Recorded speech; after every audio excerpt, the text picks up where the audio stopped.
Hello, in this video I'm gonna show you all methods that allow you to charge your Samsung Galaxy S25.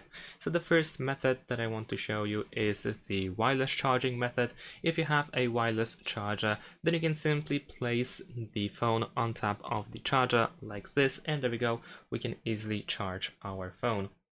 Furthermore, if you have another device that allows reverse wireless charging, then that works as well.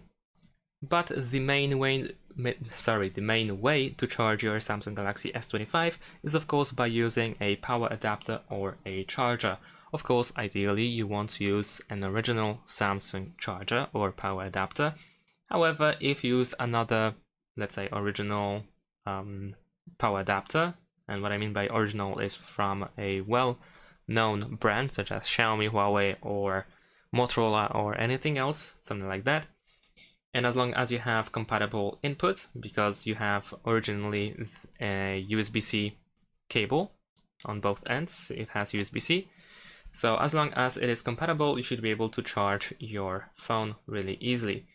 And in case you don't have the power adapter yet and you still want to charge your phone, you can simply use the USB cable and connect it to, for example, your computer. Now in my case I have a different USB cable, but you can use non-original USB cable and it should work as well. If you connect your phone to a computer, then it will start charging as well. Of course, it won't be as fast as when you use a charger or power adapter, but this works too.